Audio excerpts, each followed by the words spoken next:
예, 제가 오늘 제목을 엠마오로 가는 두 제자 이렇게 잡았습니다. 근데 오늘 여러분 말씀 같이 이렇게 읽어보니까 오늘 읽어보시면 엠마오라는 말씀도 나오지 않고 또 제자라는 말씀도 나오지 않습니다. 그냥 두 사람이라고만 이렇게 나오고 있습니다.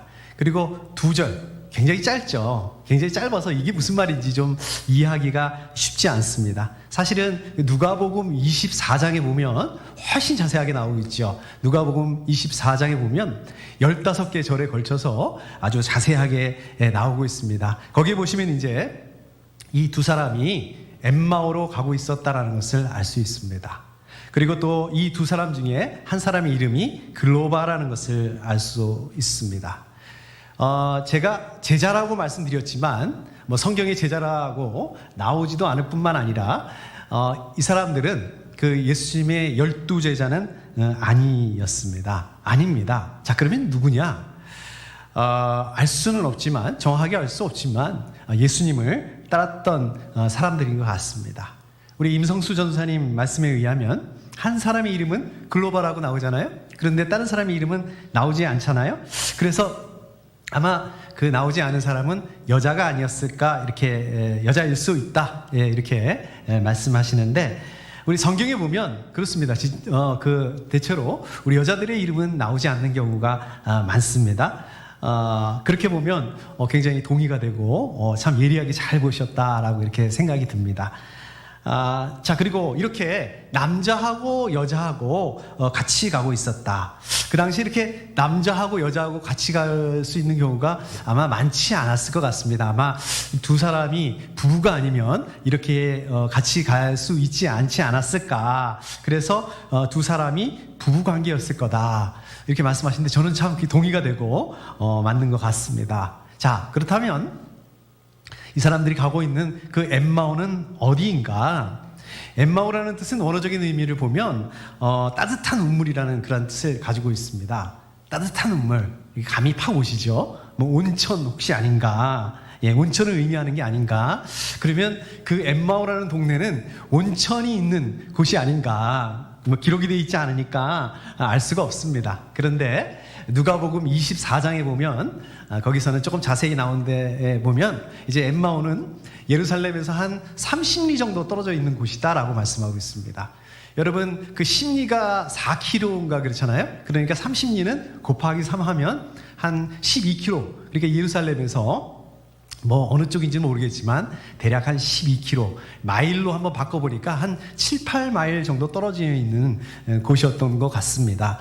7, 8마일이면 우리가 자동차로 가면은 한 5분에서 한 10분 거리지만 그 당시에 이렇게 걸음거리로, 사람의 걸음거리로 가면 대략 한 2-3시간 걸리는 거리 정도가 되지 않을까, 이렇게 생각해 볼 수가 있습니다.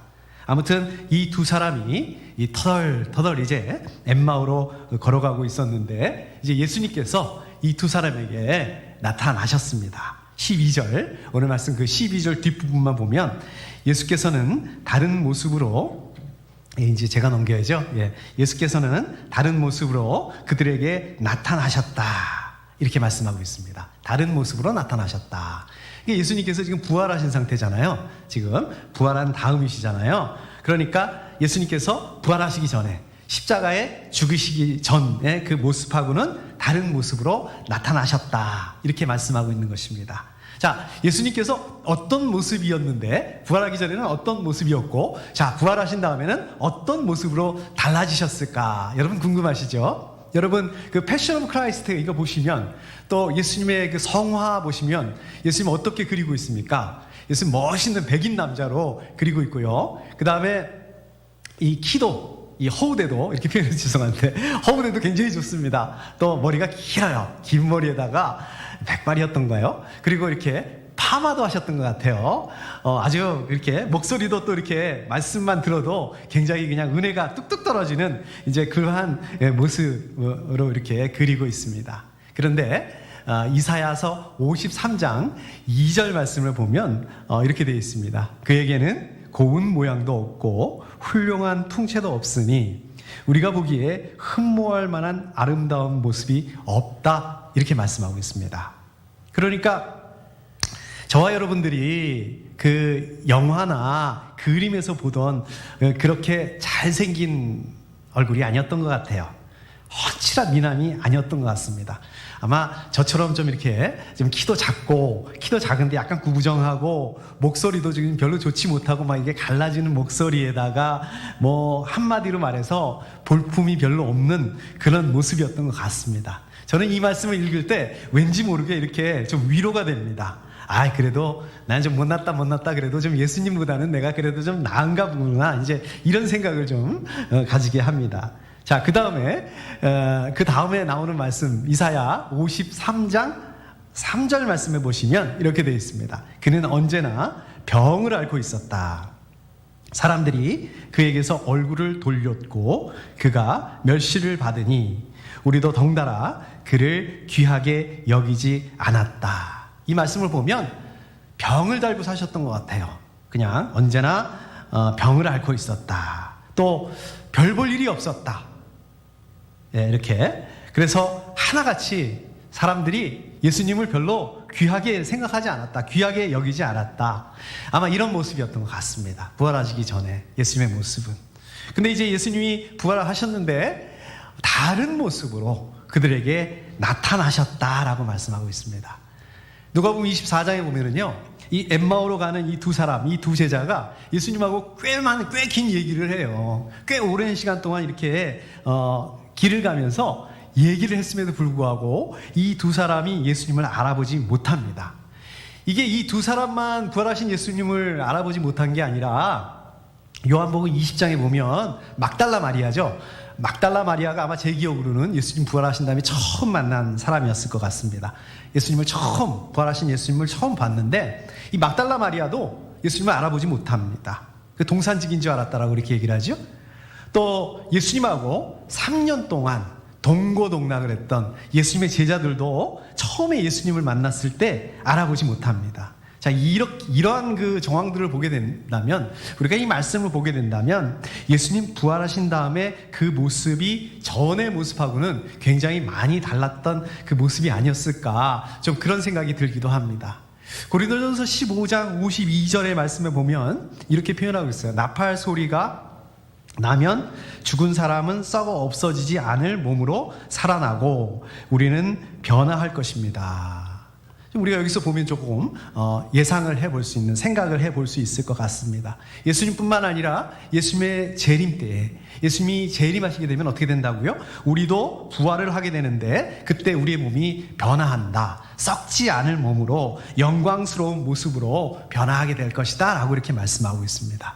저도 개인적으로 굉장히 운동을 좀 좋아하는 스타일이었고, 또 운동을 해도 굉장히 체력이 좀 강한 좀 그런 스타일이었습니다. 그런데 요즘엔 운동을 못 하잖아요. 요즘엔 운동도 못 하고 집에만 있고, 그래서 이제 얼마 전에 유튜브로 그 운동하는 게 있어가지고 그걸 따라했습니다. 아주 쉬운 거, 그냥 어르신들도 다 할 수 있는 그 운동, 그걸 따라했는데 그거 하다가 제가 다리에 쥐가 났잖아요. 야, 진짜 체력이 굉장히 약해졌는데, 우리가 부활할 때 변화하는 몸은 이런 게 아니라 완전한 몸으로 변하게 될 것이다. 이제 이 말씀이라는 것을 알 수 있습니다. 자, 이제 오늘 말씀으로 돌아와서, 자, 그렇다면 예수님이 그 엠마오로 가는 두 제자들에게 찾아가서 만나 주셨습니다. 자, 그렇다면 왜 예수님께서 이 엠마오로 가는 두 제자들을 먼저 찾아가서 만나 주셨을까? 왜 예수님 그러실 수밖에 없었을까?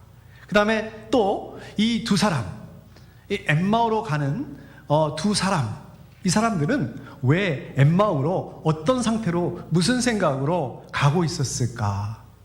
저희가 한번 생각해 볼 수가 있을 것 같습니다. 누가복음 24장 19절에 보면 이 사람들이 예수님에 대해서 하는 말이 있습니다. 이렇게 얘기를 하죠. 그러니까 여기서 그는 이제 예수님을 말하는 거죠. 그는 하나님과 모든 백성 앞에서 행동과 말씀에 힘이 있는 예언자였습니다. 예언자였다라고 말씀하고 있습니다. 예수님을 예언자라고 이해하고 있고 기억을 하고 있다는 말씀입니다. 좋죠? 뭐 이게 틀렸다는 말씀은 아닙니다. 이게 잘못된 것은 아닙니다. 물론 예수님이 하나님의 아들이시고 또 메시아지만 예언자로 이해하고 있었다. 뭐 그렇게 잘못된 건 아닙니다. 자, 그런데 그 다음에 24장, 누가복음 24장 21절에 보면 예수님에 대해서 또 이렇게 얘기를 합니다. 이 두 사람은 우리는 그분이야말로 이스라엘을 구원하실 분이라는 것을 알고서 그분에게 소망을 걸고 있었던 것입니다. 그러니까 이게 무슨 말씀입니까? 이 사람들도 엠마오로 가던 이 사람들도 예수님을 제가 지난번에도 말씀드렸던 것처럼 정치적인 메시아, 그러니까 무슨 뜻입니까? 이스라엘을 로마의 압제에서 구해내셔서 이제 하나님의 나라를 세우실 그런 분으로 알고 있었다. 그런 분이라고 소망을 두고 있었다, 가지고 있었다, 이 말씀입니다. 그런데 어떻게 된 거예요? 이제 예수님께서 십자가에 죽으시는 바람에 이 사람들의 그 기대가 전부 다 어떻게 됐습니까? 소망이, 희망이 이제 수포로 돌아가 버리고 말았다. 모든 게 끝나고 말았다. 이런 뜻입니다. 그러니까 이 사람들 입장에서 어떻게 된 겁니까? 예수님의 십자가의 죽으심, 예수님께서 십자가의 죽으심, 이것 때문에 어떻게 된 거예요? 충격을 받게 된 거죠. 절망감이 얼마나 컸었다는 것을 우리가 이 말씀을 통해서 알 수가 있습니다. 예수님께서 십자가에 죽으신 것에 대해서 성경에서 뭐라고 말씀하시는지, 어떻게 말씀하시는지 그거를 몰랐기 때문에 실망하고 있는 것입니다. 절망하고 이제 엠마오로 가고 있었던 거예요.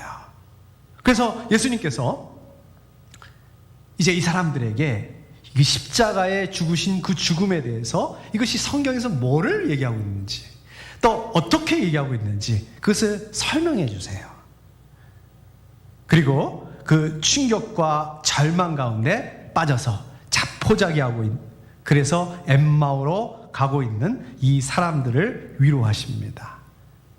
그리고 이 사람들 가운데 새로운 힘과 능력을 주시기 위해서 이 사람들에게 동행하셨다는 것을 오늘 말씀을 통해서 알 수가 있습니다. 제가 지난 주일 우리 교회 소식 때 여러분들에게 광고 말씀드렸던 것처럼 제가 지난 목요일 날 저녁에 우리 고노스톤 교회 고난주간 부흥회에 가서 말씀을 전하고 왔습니다. 저를 위해서 기도해 주셔서 우리 생명생 가족들이 기도해 주셔서 제가 이 자리를 빌어서 감사드립니다. 감사 말씀드립니다. 제가 말씀을 이렇게 나누는데 여러분들께서 저를 위해서 이렇게 기도해 주시는구나, 그런 그 마음이 들고 또 힘이 됐습니다. 아무래도 이 고난주간 부흥의 말씀이다 보니까 저도 이제 고난에 대한 말씀을 나눴습니다. 제가 신학교 다닐 때 어려움과 또 고난을 겪었던 것들, 또 우리 성경의 인물들이 자기가 잘못한 것들이 없는데 우리는 그렇지 않습니까? 그러나 아무 잘못 없이 그 고난을 당하는 경우가 있는데, 이제 그 부분에 대해서 말씀을 나누면서 이 고난, 우리가 겪는 고난이나 어려움이라는 것이 우리가 보기에는 어렵고 힘든 것이지만, 어려운 시간들이지만 하나님께서는 바로 그 고난과 어려움을 또 활용하신다, 사용하신다. 제가 이 말씀을 가지고 말씀을 나눴습니다.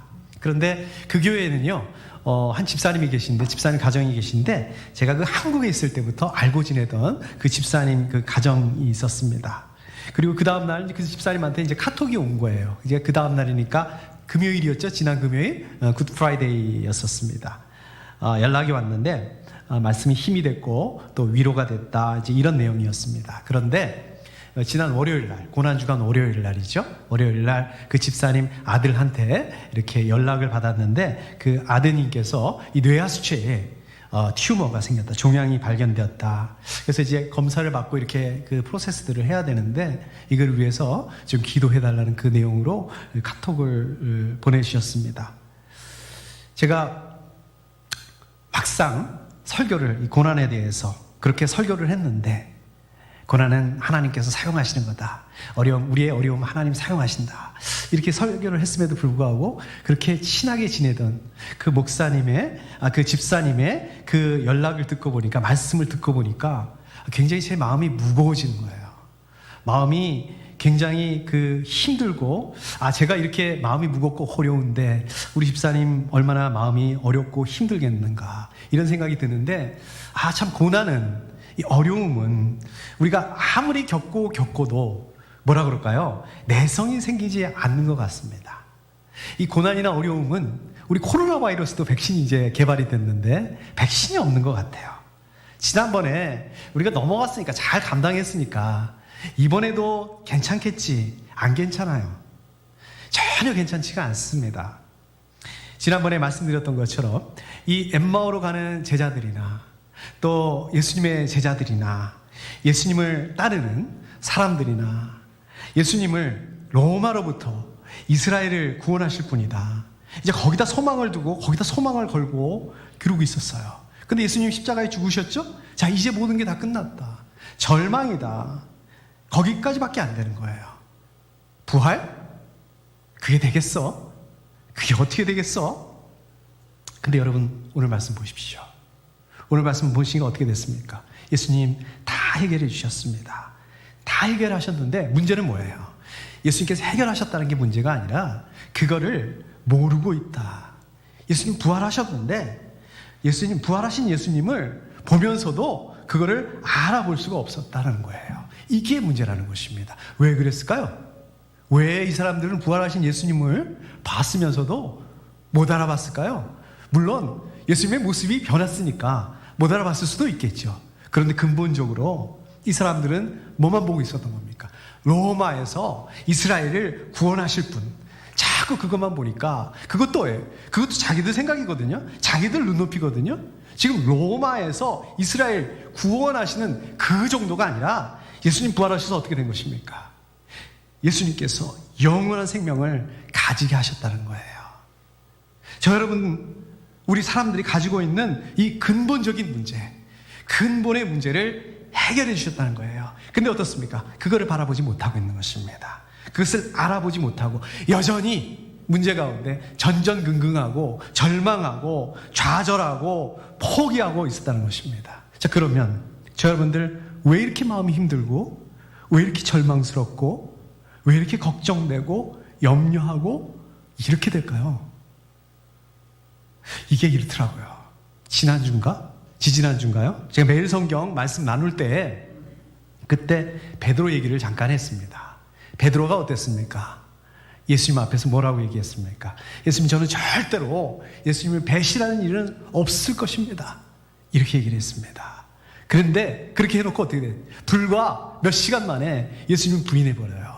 3번이나 부인해버려요. 자, 그럼 베드로가 예수님 앞에서 절대로 저는 배신할 일이 없을 것입니다. 이거 허풍을 떤 건가요? 베드로가 거짓말을 한 건가요? 베드로가 아무 생각 없이 그냥 무책임하게 한 말이었을까요? 저는 그렇게 생각하지 않습니다. 베드로가 허풍을 떤 것도 아니고 베드로가 거짓말을 한 것도 아니고 베드로가 무책임하게 한 것도 아니고 정말 베드로가 그렇게 얘기할 때는 죽을 각오로 진지하게 한 말이라고 생각을 합니다. 자, 그럼 뭐가 문제일까요? 베드로는 왜 몇 시간 만에 예수님을 3번이나 부인하게 됐을까요? 베드로가 자기 의지, 자기 힘으로 그렇게 말했다는 게 문제입니다. 베드로가 진짜 그렇게 하려고 했어요. 그런데 자기 힘과 자기 능력으로 하니까 안 됐던 것입니다. 목숨의 위기 앞에 섰습니다. 야, 이거 잘못하면 죽을 수도 있겠다. 그런 상황입니다. 자, 목숨의 위기 앞에서 죽을 수도 있는 상황 가운데서 왜? 죽으면 끝나니까요. 죽음이라는 것은 어떻습니까? 자기 의지라, 자기 힘이라는 것은 어떻습니까? 죽음 앞에서 감당할 수 없어요. 내가 내 힘, 내 의지 가지고는 죽음을 이겨낼 수 없는 상황입니다. 자, 그렇기 때문에 어떻습니까? 얼떨결에 예수님을 부인할 수밖에 없었습니다. 근데 만약에 이렇게 생각을 한번 해봐요. 베드로가 자기 의지, 자기의 힘과 능력이 아니라 부활의 소망을 가지고 있었다면, 부활의 확신을 가지고 그 상황 앞에 있었다면 예수님께서 이미 부활하시고 예수님께서 부활하실 것이고 예수님께서 해결해 놓으셨다는 것을 아셨다면 어떻게 됐을까요? 그럼 과연 3번 부인하지 않았을 것 같습니다. 실제로 어떻습니까? 나중에 그 베드로가 그렇게 당당하게 순교를 해요. 부활의 소망을 가지고 당당하게 순교를 합니다. 마찬가지입니다. 저 여러분들도 부활하신 예수님께서 다 해결하셨다. 저 여러분들이 있죠. 걱정하는 거, 염려하는 거, 고민하는 거 있죠. 저와 여러분들 마음을 힘들게 하는 거, 어렵게 하는 거, 절망스럽게 하는 거, 이런 거를 해결하셨다, 해결하신다, 이미 해결하셨다, 이 정도가 아니에요. 그거보다 훨씬 더 근본적인, 훨씬 더 근본적인 문제, 영원한 생명의 문제를 해결하셨다, 이거를 안다면, 우리가 이것을 정말로 믿는다면, 우리 안에 부활의 소망을 가지고 있다면 우리는 이루고 있을 수 없는 것입니다. 저 여러분들 하나님 믿으시잖아요. 하나님 믿으시면서 기쁘지가 않아요. 왜 기쁘지 않을까요? 예수님께서 부활하셨다고 하는데, 영원한 생명을 주셨다고 하셨는데, 왜 그게 남의 얘기 같고 그냥 명절이나 지나는 것 같고 왜 이게 감격스럽지 않을까요? 아니, 생각해보면 그런 때도 있었던 것 같습니다. 우리가 하나님을 믿음으로 인해서 정말 기쁘고 감격스럽고 그런 때가 있었던 것 같습니다. 그러면 지금 우리 왜 그런 감격을 잃어버리고, 지금 우리는 왜 이렇게 걱정하고 여전히 염려하고 전전긍긍하고 그러고 있을까요? 여러분, 저 여러분들이 바라는 게 있어요. 저 여러분들이 바라는 게 잘 됐어요. 자, 그게 잘 되면 기쁘잖아요. 감사하잖아요. 그렇게 기쁘고 감사하다가 좀 잘 안 되는 것 같아.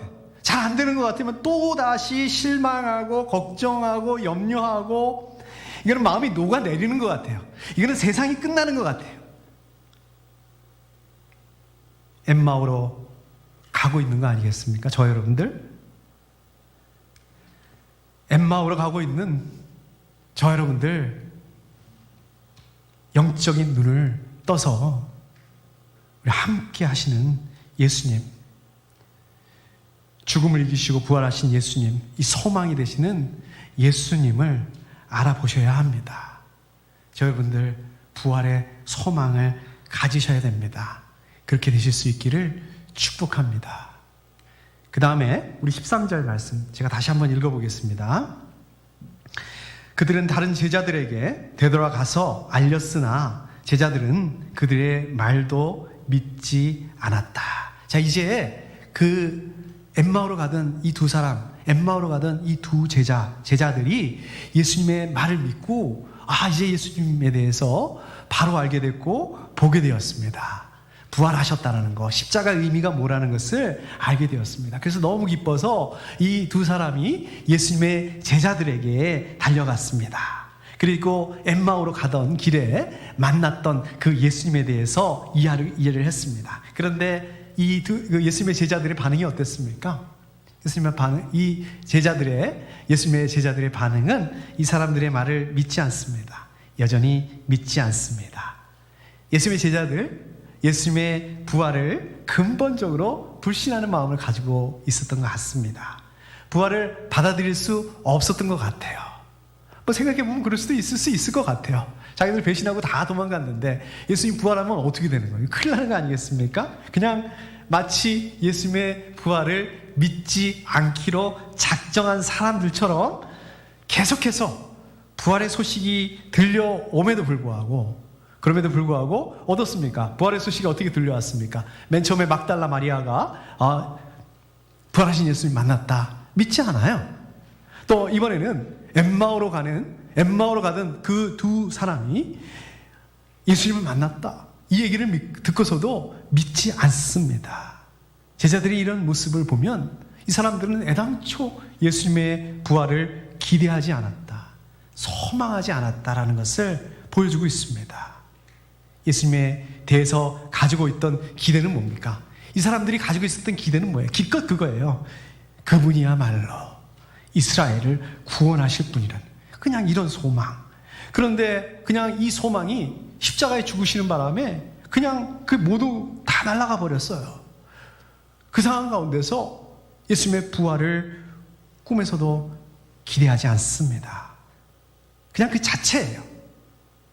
자, 그러면 우리 제자들은 예수님의 부활에 대해서 전혀 모르고 있었나요? 한 번도 들어본 적이 없나요? 여러분 잘 아시는 것처럼 예수님께서 여러 번에 걸쳐서 예수님의 제자들에 대해서 십자가에 죽으시고 이제 3일 만에 부활하실 것이라는 것을 여러분을 거쳐서 말씀하셨습니다. 그런데 그것들은 어떻습니까? 자기 생각대로, 자기 방식으로 그 말씀을 이해했다는 것입니다.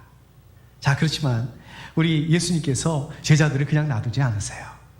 우리 예수님께서 제자들을 그대로 두지 않으세요. 제자들에게 먼저 찾아가시고 다시 설명해 주시고 직접 보여주시고 만져보라고 그러시고 생선을 구워주시고 결정적으로 성령님께서 이제 예수님의 제자들에게 생각을 바꿀 수 있는 그 능력을 주십니다. 그러한 힘을 주십니다. 예수님의 부활을 증거할 수 있는 그런 삶을 감당할 수 있도록 그렇게 해주십니다. 여러분들도 마찬가지입니다. 여러분들도 예수님의 부활, 예수님의 재림, 예수님께서 재림하신다고 하면 저 여러분들이 부활한다는 이것을 어떻습니까? 이거를 성경 말씀을 통해서 들어서 알고 있습니다. 믿고 있습니다. 그런데 막상 어떻습니까? 우리의 삶에서 이게 연결이 되나요? 우리 삶에서 연결이 되지 않는 거예요. 부활? 1년 동안 잊어버리고 있다가 부활주일, 부활절이나 떠올리고 그러지 않습니까? 예수님의 제자들. 그냥 자기들 입장에서 자기들이 바라고 자기들이 기대하는 거 이게 이제 물거품이 돼버렸다. 자, 그렇게 되니까 부활의 소식을 듣고서도 어떻습니까? 그냥 믿지 못했던 것처럼 저 여러분들의 입장에서 저 여러분들이 기대하는 눈높이에서 바라고 기대하는 이것들이 물거품이 돼버렸다. 그렇다고 느꼈을 때 저 여러분들은 어떤 반응을 하시는 거예요? 저 여러분들은 어떤 얘기를 하십니까? 제가 몇 년 전에 친구한테 들은 이야기를 저는 아직도 잊어버릴 수가 없습니다. 그 친구가 저한테 이렇게 하소연하듯이 얘기를 하는 거예요. 내가 아버지를 위해서 그렇게 열심히 기도했는데 아버지가 암에 걸리셔가지고 좀 하나님께 그렇게 열심히 기도했는데 하나님 우리 아버지 암을 좀 낫게 해달라고 하나님께서 우리 아버지 암을 낫게 해주시면 내가 하나님 진짜 열심히 한번 믿어보겠습니다. 지금 그렇게 기도했는데 이 기도가 응답되지 않았다는 거예요. 저한테 그러는 거예요. 네가 목사니까 좀 한번 설명을 해봐. 나한테 이야기를 해줘봐. 이게 어떻게 된 건지. 제가 그 자리에서 뭐라고 대답을 할 수가 없더라고요. 제가 어떻게 설명을 해도 이 친구가 믿고 이해하고 받아들이지 않았을 것 같습니다. 제가 대답을 해주는 대신에 정말 이 친구를 위해서 그 말을 들어줬어요. 이 친구의 그 푸념을 들어줬습니다. 안타까워하는 이 친구의 마음을 제가 받아줄 수밖에 없었습니다. 하나님께 기도할 수밖에 없었습니다. 하나님께서 긍휼히 여겨주셔서 정말 이 친구가 지금은 한국에서 신앙생활을 감사하게도 잘하고 있다고 합니다. 자, 그렇지만 여러분 제 이 친구나 저 여러분들을 포함해서 우리 그리스도인들에게 성령께서 능력을 주시지 않으신다면 저 여러분들이 이 부활의 소망을 가지지 못한다면 오늘 말씀에서 이 엠마오로 가는 이 두 제자들처럼 또 예수님의 제자들처럼 부활의 소식을 듣고도 그거를 이해할 수 없게 되는 것입니다. 그것을 믿을 수가 없는 것입니다. 그냥 기껏 고난에 대해서 막 설교까지 너무 잘해요. 제가요. 설교까지 너무 잘하고 다시 고난의 순간을 만나게 되니까 또다시 고난과 어려움을 만나게 되면 마음이 불편해지고 어려워지고 지난번에도 감당했으니까 이게 안 돼요. 지난번에도 감당했으니까 이번에도 되겠지. 이게 안 되고 또 안 괜찮아요. 전혀 괜찮지가 않고 성령께서 능력을 주시지 않으신다면 저 여러분들 부활의 소망을 가지지 못하신다면 그냥 우리는 이것을 반복할 수밖에 없게 된다는 것입니다.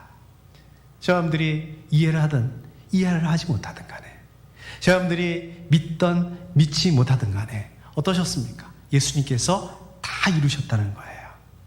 예수님께서 저 여러분들과 함께 하신다는 것입니다. 성령님께서 저 여러분들이 감당할 수 있는 그런 능력을 주셨다는 것입니다.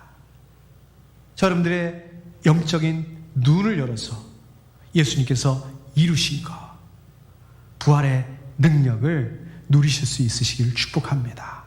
자, 말씀을 정리하도록 하겠습니다.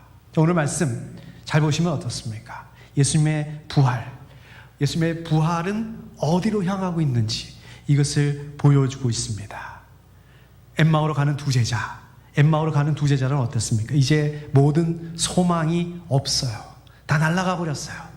그렇게 믿었던, 소망했던 예수님이 십자가에 그냥 죽어버렸어요. 소망도 없고 미래도 다 접어버리고 이제 엠마오로 가고 있었습니다. 그 두 사람 가운데 예수님께서 나타나셨습니다. 자, 예수님으로 인해서 이 두 사람은 어떻게 됐습니까? 이제 좌절과 그 실의를 벗어버리고 이제 희망과 소망을 되찾게 됐습니다. 이 소망을 가지고, 희망을 가지고 예루살렘으로 돌아가게 됐습니다. 자, 이 말씀은 예수님의 부활 사건, 예수님의 부활 메시지가 어디로 향하고 있다는 걸 볼 수 있습니까? 바로 누구보다도 좌절하고 있고 시리에 빠져 있고 비탄과 공포에 쌓여 있는 사람들에게 이 예수님의 부활의 메시지가 향하고 있다는 말씀입니다. 좌절, 시리, 실망, 비탄, 공포. 저 여러분들, 이런 것들은 왜 생기는 것입니까? 저 여러분들의 무지 때문에, 믿음 없음 때문에 생겨나는 거지만 예수님의 부활은 바로 이거를 뛰어넘게 하신다는 것입니다. 그 당시 예수님의 제자들 뿐만 아니라 저 여러분들 어떻습니까? 저 여러분들 끝없이 불신해요. 끝없이 믿음이 없습니다. 영적인 무지 때문에 영원한 절망 가운데 빠져있는 저 여러분들을 포함해서 우리 모든 사람들 가운데 새로운 생명, 새로운 소망을 가질 수 있도록 하시는 그 유일한 메시지가 바로 이 부활, 예수 그리스도의 부활 사건이라는 말씀입니다. 예수 그리스도께서 십자가에 고난받으시고 죽으시고 이제 그 죽은 자들 가운데, 죽은 사람들 가운데 부활하셨습니다. 살아나셨습니다. 예수 그리스도께서 지금도 살아계셔서 저 여러분들과 함께 하십니다.